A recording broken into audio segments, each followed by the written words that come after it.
Tinha, tinha pouco, mas tinha. Estava lá, estava presente. Posso embarcar o nosso convidado, gente? Vamos lá. Vamos lá. Boa noite, Valfrido Vardi. Boa noite, como vão vocês? Tudo bem, Vardi? Boa noite. Vai, querido Florestan. Saudade de você. Saudade de você também. Feliz de ter conseguido estar com vocês hoje.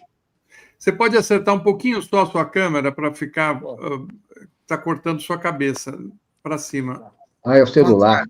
É o celular? Fiz alguma bobagem aqui, pera lá. Peraí. Vamos acertar aqui, pera lá. Isso, agora, aí. Aí ficou melhor bom. Assim? Melhor, pronto. Vai bem boa assim? Boa noite, Valfrido. Oi? Estou te dando boa noite. Boa noite, querido. Tá bem assim? Tá bem enquadrado assim?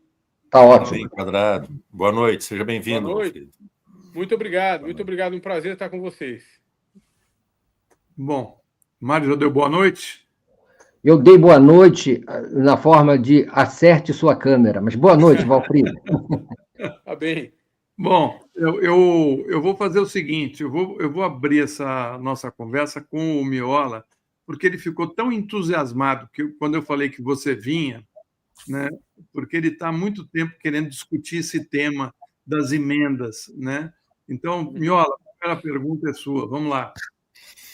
Acho que a gente poderia ter o privilégio, Valfrido, de te ouvir e tu relatares aqui para nós essa iniciativa que foi tomada e tu patrocina ela representando o PSOL, né, e os desdobramentos que estão tendo. Um deles foi essa audiência, e eu já estou reservando tempo para assisti-la na íntegra, uma audiência muito extensa, né? Então seria importante nós te ouvirmos, a nossa audiência também, contextualizar do que se trata, que é, do meu ponto de vista, um dos temas, ao lado do problema da problemática das Big Techs e das ameaças à democracia, um dos temas fundamentais da ameaça também à nossa democracia. Então, se tu fizeres essa gentileza para nós, ficaríamos muito agradecidos, meu amigo. Gentileza toda sua, querido amigo. Na realidade, talvez valha explicar como essa ideia surge. Ela surge, basicamente... bom, eu, como qualquer advogado, leio a Constituição sempre. Estou sempre lendo a Constituição. E, ao ler a Constituição, eu me deparei com o artigo 2º da Constituição, que diz simplesmente o seguinte: os poderes da União são independentes, mas harmônicos entre si. E, ao ler, para mim ficou absolutamente claro que as emendas à Constituição que foram aprovadas de 2015 até 2024, cuja finalidade foi atribuir ao Parlamento um poder discricionário sobre o orçamento, ou seja, criar uma série de emendas à lei orçamentária, basicamente num movimento de apropriação do orçamento pelo Parlamento, ao fim e ao cabo, revogavam o sistema de governo presidencialista, porque tiravam do presidente, que é, por determinação da Constituição, o diretor-geral da Administração Pública Federal, todo o poder de pensar, conceber com seus ministros políticas públicas e de implementá-las. Porque se o presidente ainda pode conceber políticas públicas, ele certamente não pode implementá-las sem dinheiro. E à medida que o parlamento se apropria para fins outros do orçamento, ou seja, para fins que não são os fins da implementação das políticas públicas produzidas pelo executivo eleito pelo povo, revoga-se, então, evidentemente, o sistema de governo presidencialista no Brasil, que é um sistema que vige há 104 anos e que foi convalidado, que foi reafirmado no plebiscito de 1993, por oposição ao parlamentarismo e à monarquia. Então, ao me deparar com esse artigo, eu comecei a escrever uma petição inicial de uma ação direta de inconstitucionalidade que pretendia a declaração de inconstitucionalidade dessas emendas de 2015, emendas à Constituição de 2015, 2019, 2024, 22 e 24. E, em seguida, eu procurei o pessoal, na pessoa do Guilherme Boulos, deputado federal Guilherme Boulos, com quem eu, então, conversei, sugerindo o ajuizamento dessa ação. O Guilherme Boulos, desde logo, achou propícia, adequada, e foi conversar com a presidência do PSOL, com a sua bancada, com a bancada do PSOL no Congresso Nacional, e então voltou dizendo que o PSOL tinha, sim, interesse, e foi aí que nós ajuizamos essa ação, lá para julho do ano passado.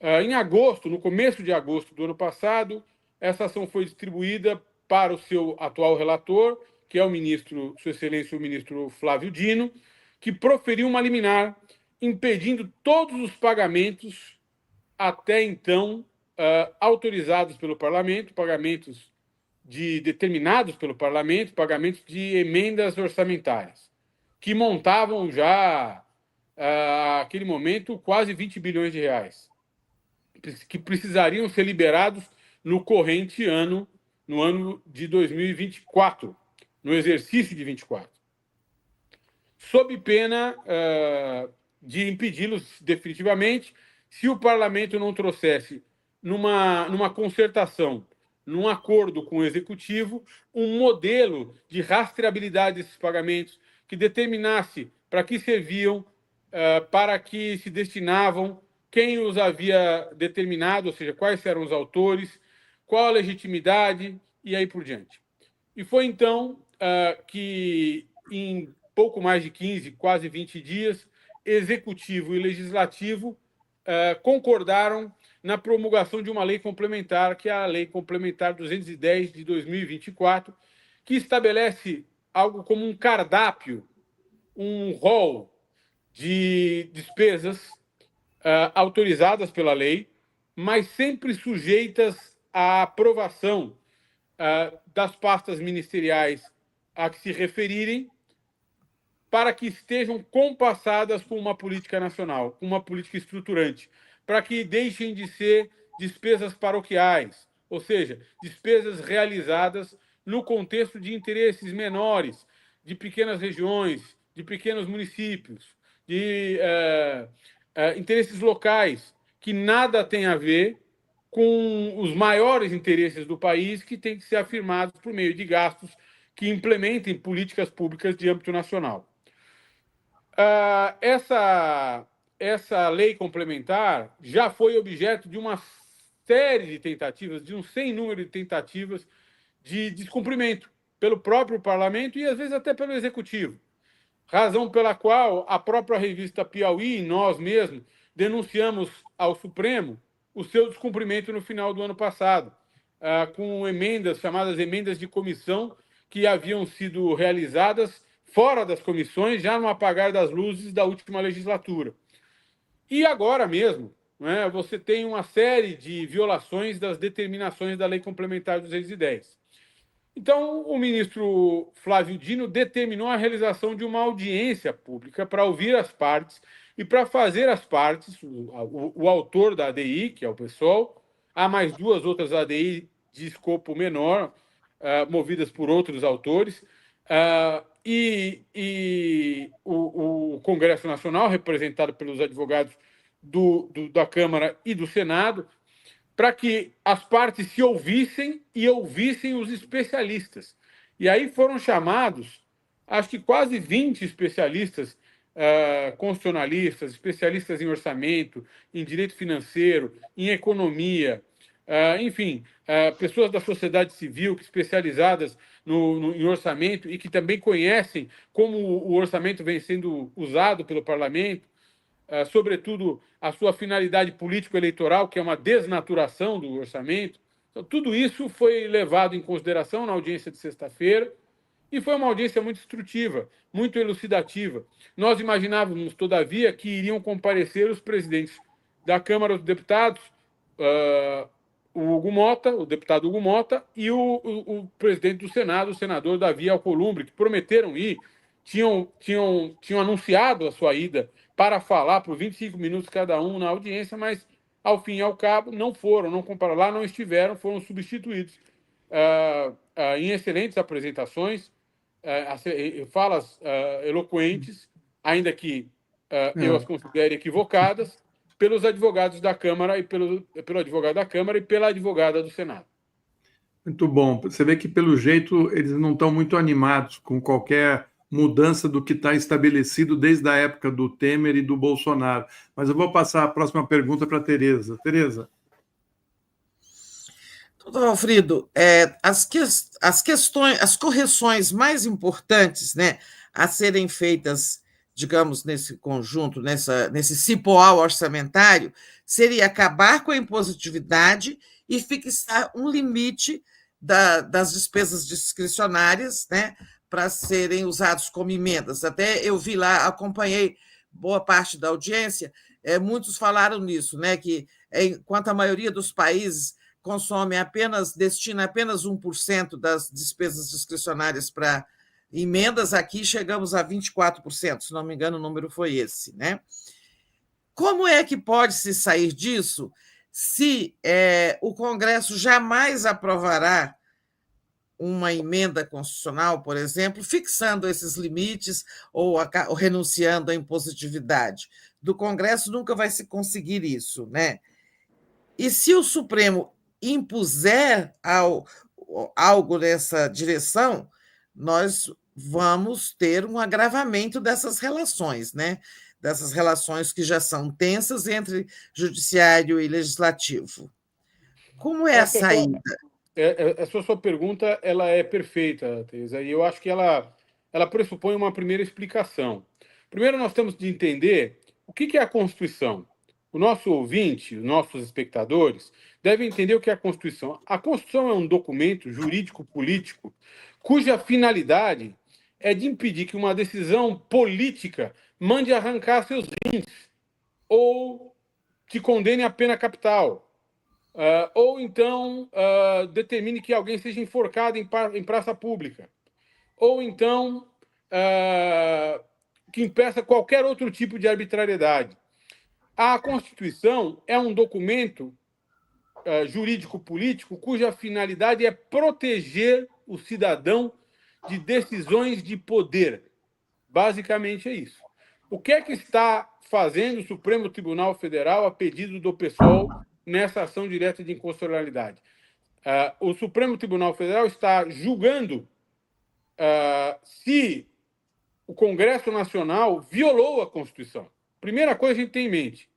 Nós não temos uma situação em que o Supremo Tribunal Federal foi à Praça dos Três Poderes pedir a alguém que ajuizasse uma ação direta de inconstitucionalidade. Não. Nós o fizemos, como eu expliquei aqui, porque entendíamos que há flagrante inconstitucionalidade no manejo do orçamento pelo parlamento. E nas emendas que foram passadas, emendas à Constituição, ou seja, a Constituição foi emendada para criar-se normas e inserir-se normas nela própria que são inconstitucionais, porque violam cláusulas pétreas, ou seja, violam disposições outras originalmente inseridas na Constituição que não podem ser afastadas. Então, essa é a primeira premissa. Nós estamos diante de grave inconstitucionalidade. Uma revogação do sistema presidencialista de governo, uma balbúrdia institucional, a apropriação do orçamento como instrumento de campanha eleitoral, tudo isso é grave inconstitucionalidade. E o lugar Só de para ficar afastar... claro, doutor Valfrido, o que o senhor está Claro. falando que é uma grave inconstitucionalidade é a impositividade, porque viola a separação dos poderes, né? Exatamente. A outra coisa é o montante. Outra coisa é o montante do dinheiro, né? É a impositividade e a progressividade da apropriação. A cada ano, Tereza, o parlamento se apropria de um naco, de uma porção maior do orçamento livre. Vamos lembrar ao espectador que R$1 trilhão, mais ou menos, do orçamento, de tudo que o governo arrecada para o país, vai para pagar os bancos, os titulares de créditos contra o Estado, ou seja, para pagar os títulos de dívida pública. Os juros, cada vez que o Banco Central aumenta 0,5%, 1% na taxa de juro, mais dinheiro do orçamento vai para pagar a taxa de juro, para pagar os credores do governo, os credores do Estado brasileiro. Sobra um pedacinho de dinheiro. E a cada ano, o Congresso Nacional, por sua própria determinação, se apropria de um pedaço maior, sobrando um pedaço cada vez menor para o Executivo, que é, como manda a Constituição, quem tem que ter esse orçamento livre na mão. Então, em primeiro lugar, a gente tem que entender o seguinte: é tarefa do Supremo acabar com essa ilegalidade. Ninguém está pedindo nada para o Supremo que ele não deva fazer, que não seja sua competência, em primeiro lugar. Segundo lugar, nós, da sociedade civil, temos que fazer pressão sobre os parlamentares para que eles compreendam que nós compreendemos que eles estão se apropriando do orçamento do Brasil, do dinheiro público, para fazer campanhas eleitorais, ou seja, na medida em que um parlamentar tem quase como se fosse um cheque, que é um pedaço do orçamento, partilhado entre eles, fracionado entre eles, para ele entregar para um prefeito, para entregar para um deputado estadual, para entregar para um deputado, para um vereador, para que ele possa produzir uma política paroquial, comprar dentadura, ambulância, tomógrafo, para fazer, às vezes, pavimentar uma estrada que vai para casa ou para a fazenda de um parlamentar, às vezes para fazer um açude que beneficia um grupo de políticos e aí por diante. Quando ele faz isso, ele pega o orçamento do país, não é? E acaba com a competitividade do país, torna o país ingovernável e transforma o executivo em letra morta. O poder executivo, o presidente da República se transforma num elemento figurativo da República. E isso não foi o que o Constituinte, e não é o que está na Constituição, não foi o que foi planejado, não é o que está na Constituição, e não é o que o povo brasileiro espera do presidente da República. E aqui eu não me refiro ao presidente Lula, eu não me refiro ao presidente Bolsonaro, eu me refiro a quem quer que venha a ser presidente da República, que ficará refém do Congresso Nacional o tempo todo. E se elege com propostas de políticas públicas que jamais serão aplicadas e não terão continuidade. Mas eu vou passar para o Mário. Mário, sua pergunta aí. Olá? Doutor Valfrido, me diga uma coisa, por favor. Claro. A sua ação, a ação que o PSOL encaminhou, ela é uma ação que trata do artigo 2º da Constituição, certo? Ela não se refere a isso. Ela tem inúmeros fundamentos. Um deles é a violação de uma cláusula pétrea, que é o artigo 2º. Há outros artigos violados, vários outros. Mas esse é o que versa sobre a questão do sistema brasileiro. Esse é o mais compreensível. Esse talvez seja o mais de compreensão mais evidente. Não é? O que diz o artigo 2º, para repetir?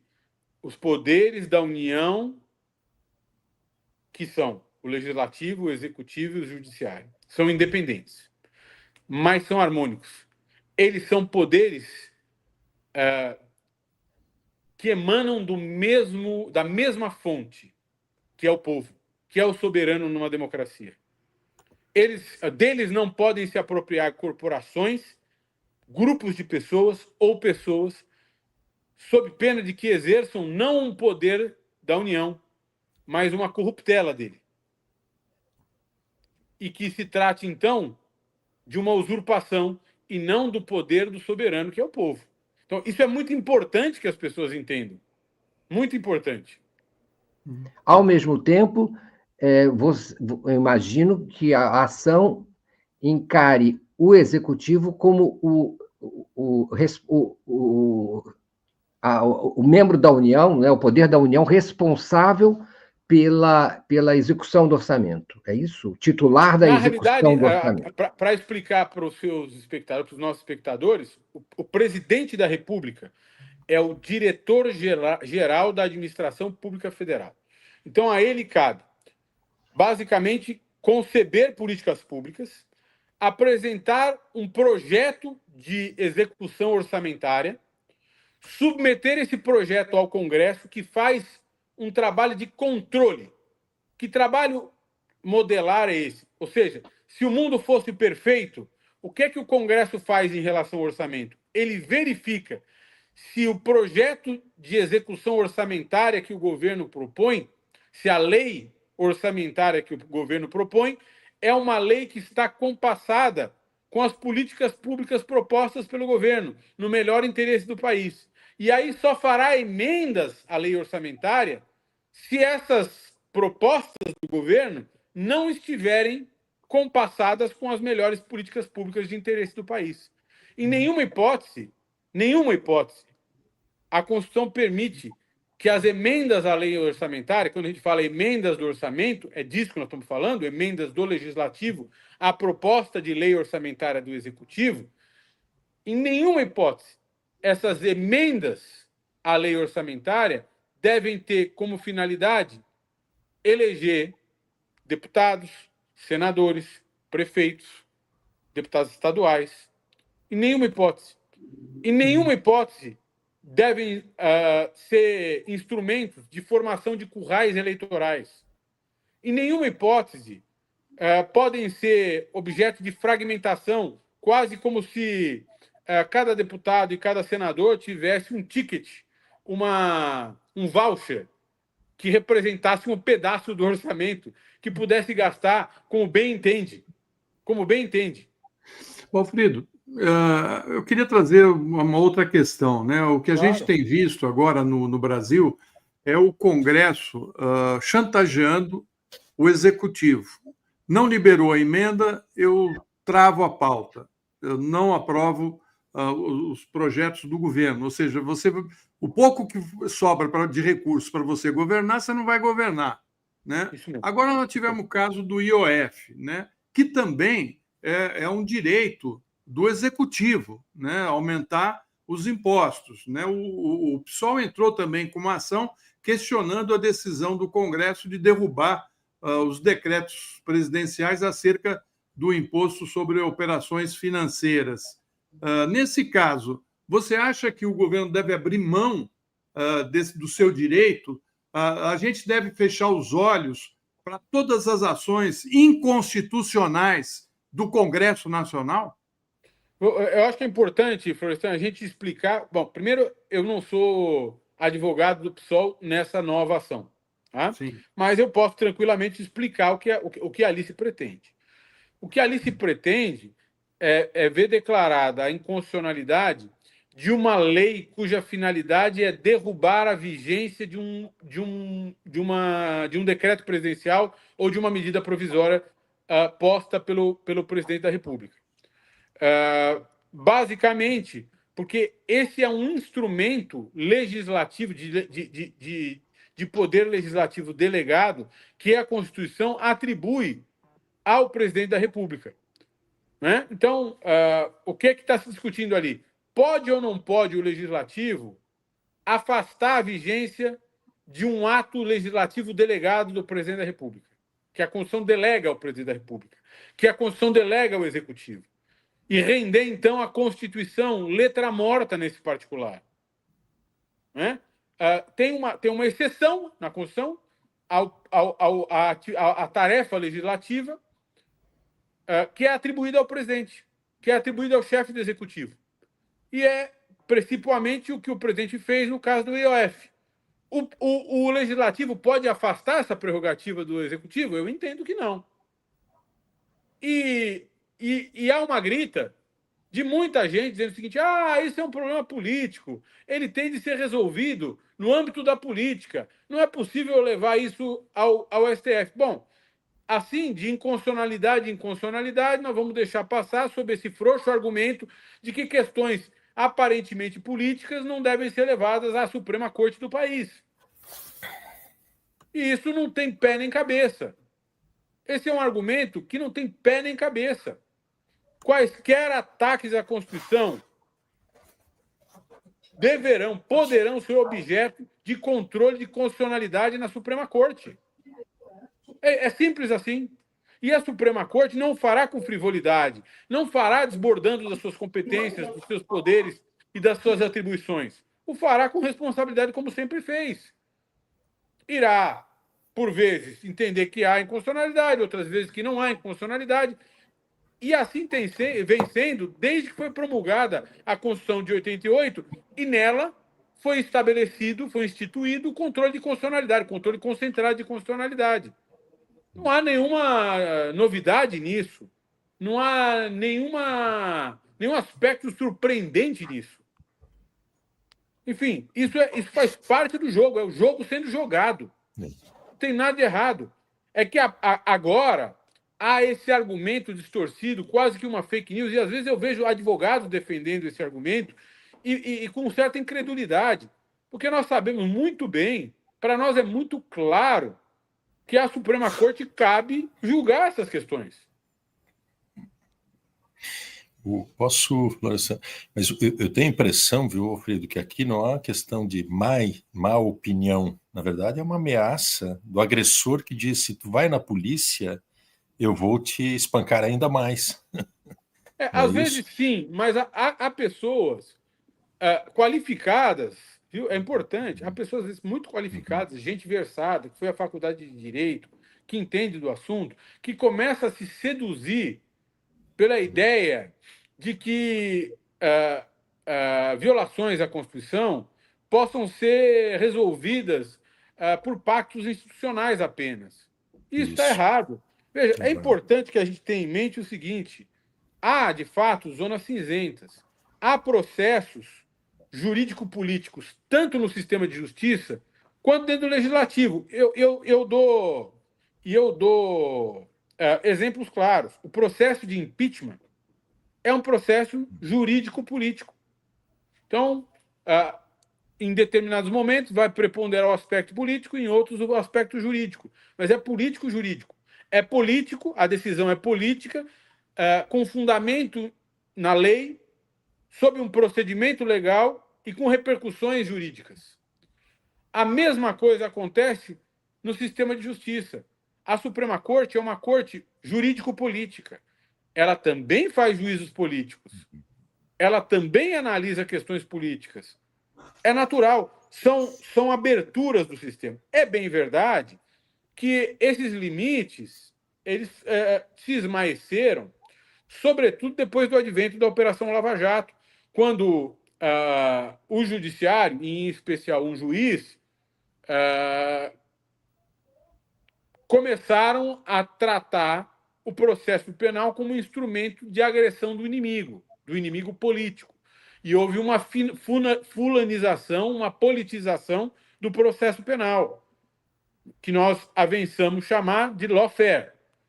É verdade que isso abriu uma grande brecha para dúvida sobre a legitimidade do sistema de justiça como um todo.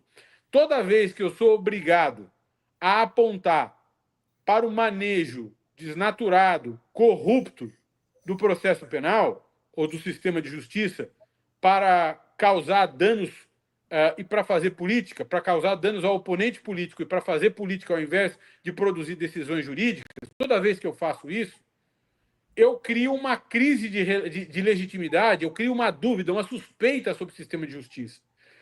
E foi isso que a Lava Jato, ao fim e ao cabo, fez com o nosso sistema de justiça. Ela criou uma profunda dúvida sobre a legitimidade dos processos judiciais no nosso sistema de justiça. E nós estamos ainda pagando por essa suspeita disseminada pela Operação Lava Jato. Nós estamos pagando com gente muito boa, que olha para o sistema de justiça com desconfiança. Olha para o sistema de justiça como se ele fosse um instrumento, ele tivesse se convolado, se transformado num instrumento de poder político e o jurídico tivesse se rendido ao político. Não é verdade. Definitivamente não é verdade em matéria de emendas parlamentares, no questionamento e no controle de constitucionalidade de emendas parlamentares. Dentro desse seu raciocínio aí, constatação de que a Lava Jato minou a crença na justiça, parcialmente, você acha que o julgamento dos golpistas e a condenação dos golpistas produzirá esse mesmo efeito, a percepção de que as condenações serão uma solução política, uma decisão política e não jurídica, para, digamos, barrar as forças bolsonaristas de extrema-direita e coisa e tal, e que isso pode também contribuir para desacreditar a justiça? Veja só. Às vezes, um argumento é só um argumento. Ele não é verdade. Né? Às vezes, um argumento é verdade. Às vezes, um fundamento se constata e, às vezes, um argumento ou um fundamento é apenas retórica. Né? É falácia. É falácia. Às vezes, sim. Às vezes, é puro sofismo. Não é? Nós temos, na tese acusatória do Ministério Público Federal, nesse processo em que é réu o ex-presidente Jair Bolsonaro, uma série de provas e de indícios que dão sustento à tese acusatória. Nós estamos vivendo, o Brasil inteiro está vendo, a instrução sendo realizada. Ou seja, está vendo o Supremo Tribunal Federal produzindo prova, ouvindo os réus, os increpados, enfim, e procurando a verdade material. Diante disso, vai haver um pedaço da população que vai olhar o Supremo Tribunal Federal, um pedaço da população simpatizante, militantes de conservadores, de ultradireita, que vão olhar e não vão querer enxergar o que estão vendo. Aquilo que, para mim, são provas relevantes de violações e da prática eventual de crime contra a democracia, para outros serão basicamente o manejo do processo penal como instrumento de punição ou de aniquilação do oponente político. Mas isso não muda as coisas.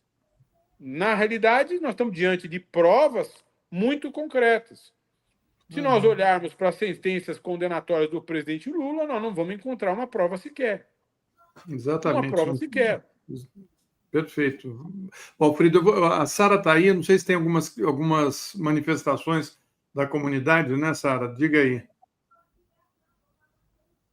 Está sem áudio aí. Desculpa. Tem vários elogios aqui. Marisa está perguntando se já tem corte da fala do ministro Fernando Haddad. Ainda não tem, verifiquei. Deve ter daqui a pouco. A Fabiana fala assim, hoje eu te respeito mais ainda, Valfrido, sua iniciativa foi nobre e legítima, parabéns. O Clydes diz assim, o UOL está dizendo que é o governo que repassa essas verbas orçamentárias. Vocês estão sabendo disso? Sim. A Rinalda Tenório fala, no Brasil, o ano 2025, temos um Congresso Nacional que executa orçamento, a atribuição do Executivo, o Judiciário legisla, a atribuição do Legislativo, e o presidente da República fica sem poder. A Silvia fala o seguinte, Valfrido, para o Supremo, mata a cobra e mostra o pau, ou seja, significa provar algo que foi feito, demonstrar a realização de uma ação ou comprovar o resultado. Alice Guimarães fala assim, qual é o papel que tiveram os militares, aí ela cita aqui General Ramos, no desgoverno Bolsonaro, no sentido desse incremento das emendas secretas no Congresso. E a Nadira está falando aqui que a gente tem que fazer esse chamamento, o povo nas ruas, no domingo. O José Gilmar Florestan fala assim, Florestan, esse cara é muito bom. É isso. Muito bom, Valfrido. Queria agradecer, não sei se você quer responder a questão do... Eu acho que duas coisas são importantes aí, Florestan, só para esclarecer. Primeiro, em matéria de emenda impositiva, o Congresso faz a emenda à lei orçamentária, ou seja, quando ele faz a emenda à lei orçamentária e aprova a emenda, vira lei. E aí o Executivo precisa cumprir. Não tem jeito, entendeu? Ele precisa cumprir. A não ser que essa emenda esteja em afronta a uma lei ou à própria Constituição. Então, esse é o ponto. Então, para as pessoas entenderem. Então, de fato, quem faz o pagamento é o Executivo. Quem faz o PIX é o Executivo. Mas em cumprimento da lei orçamentária, que foi promulgada pelo Congresso. Então, é importante que as pessoas entendam isso. Fique claro isso, né? Muito bom. Valfrido, mais uma vez, meu carinho, meu respeito, minha admiração por você e fico na espera de encontrá-lo presencialmente em breve. Para dar aquele abraço gostoso que eu mereço. Eu recebi um abraço gostoso teu, você é um querido irmão. Valeu. Um abraço. Obrigado, um abraço a todos. Obrigado. Abraço, boa noite. Até amanhã. Tchau. Olha só, gente, agora a gente vai virar aqui o primeiro bloco e entregar o comando para Valéria Marque, que está aqui. A André está de férias, vocês sabem, né? E aí quem substitui a André essa semana é a Valéria. É isso, gente. Tchau, Tchau, boa noite. Tchau, até amanhã. Tchau, boa noite. Até amanhã.